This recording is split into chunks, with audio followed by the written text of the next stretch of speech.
انت هدر شويه شوف عندي هنا وشوف الكاميرا. السلام عليكم. انا الصباح كنت رايح لشلف، طالع لشلف عندي صوالح وورق تاع عسكر، يبان ما فريتهمش، يبان فات علي هذا الانسان كان داير واحد كي يسموها يعني قلمونه هذيك، شبهته في قلت هو مشي هو، اي عاود تولي تبعته ضرب اللي هو. وكاين شي ناس كانوا مقابرين من بعيد يحوسوا باللي باه يتاسوه، يعني باه يخبوه كاع. يا ربي كي تبعته طلع سكت مع واحد مثل مشلف، مانيش عارف حكمني ولا عارف شنو، تقول له هرب لي شويه. قلت خلينا منه ربي وخلاص. عاود جيت في النقل بتفتح امنيه عند واحد صاحبي ثم مشحقوا مكسرين، عاود جازم. شفنا هنا واحد يسموه بلال، هذا كثر خير ولا كل. كي شافوه كاع بالك تحلبنا، قلنا هو مشي هو، قلنا خلينا نديروا كاش بروجرام ولا بنا نقبضوه صاير. المهم الاول اللي قبضوه طاحوا عليه جماعه ثم عندهم ماده اخويا. وتحيه ناس العطاف هذه هي من التالي، وتحيه ناس التحمليه هما كثر خيرهم. واليوم عيطوا الجدرميه 10 55 جاوا خدموا خدمتهم عادي. هذا مكة. ما عندكش معلومات وين كان ولا انا شكيت كان راح يهرب على مصغانم، المعلومات تاعي مشي على شلف كانوا مخبينه، نورمالمون كانوا مخبينه. هذه هي. هذا مكان.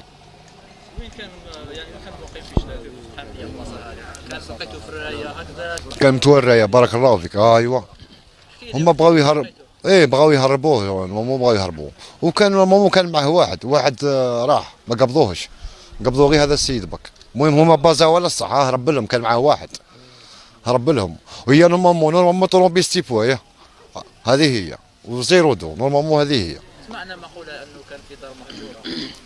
ومامو كانوا مخبينه على حسب الشوفه، مادام كان داير قلمونا كاع سير باللي كان مخبي رسمي. ما عندكش هكا معلومات؟ لا ما عنديش معلومات. انا كي شفت كما هكاك هو قاعد شغل داني ما نبغيش الحقر انا هكذا. واحد انسان كما هذا مامو مشي القصاص بك، مشي كما هكا.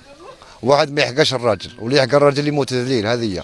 والحمد لله يا ربي طاح مع واحدين هم حكموه، والحمد لله يا ربي راه عند الجدرمي. انا بغيت نطلع عليه بك باش نشوفوا، نقول له غير واحد الكلمه، لا ساعه ما خلانيش ندخل. هذه هي الكلمه اللي بغيت نقولها له، باللي كاين رجال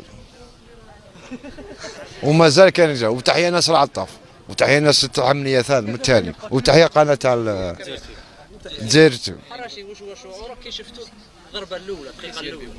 حسيت باللي هو، حسيت باللي 100% باللي هو. والحمد لله يا ربي يبان الحق. الحمد لله يا ربي، وان شاء الله يا ربي يروح ب 40 سنه. هذه هي، مش 20 سنه ولا 30 سنه قليله حبيبي. زيرتوب أول قناة إلكترونية في الجزائر.